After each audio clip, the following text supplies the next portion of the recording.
Japan gave its permission for a shipment of a South Korea-bound key high-tech material, which was subject to stricter regulations. It's the first such a move since the start of the Seoul-Tokyo trade dispute. Mok-yeon has the latest. Japan's trade minister announced that Tokyo approved the shipment of an extreme ultraviolet photoresist to South Korea for the first time since it tightened export restrictions to Seoul. Speaking to reporters on Thursday, Trade Minister Hiroshige Seko said that the ministry made the approval after concluding that the latest shipment posed no risk to Japan's national security.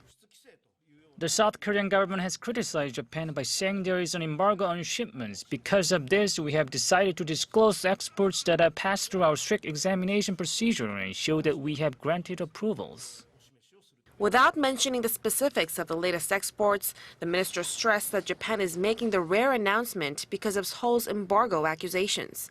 However, Seko still warned that the trade controls with Seoul could be expanded if they detect any signs of inappropriateness with items other than the 3 announced in July.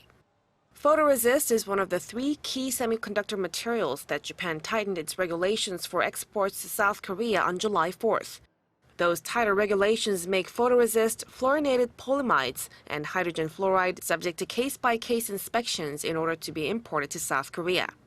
In response to Japan's announcement, South Korea's Prime Minister Lee Nak-yeon said that Tokyo's economic restrictions against Seoul are still unjustifiable. Given that Japan is one of the countries that benefits a lot from free trade, Japan's economic restrictions on South Korea are self-contradicting. The measures are unjustifiable and not suitable for a war power like Japan. We will work to get things back to normal through diplomatic efforts.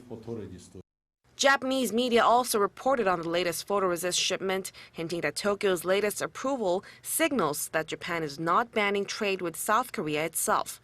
The Sankei Shimbun reported that Japan is permitting exports to Korea once it confirms that there is no security threat, adding that Tokyo's tightening of trade controls on Seoul is not a trade embargo. The Yomiuri Shimbun also highlighted that the permission shows that Tokyo's export curbs are not a trade regulation and that trade will continue with South Korea if no problem has been detected during the review process. Mok-yeon, Arirang News.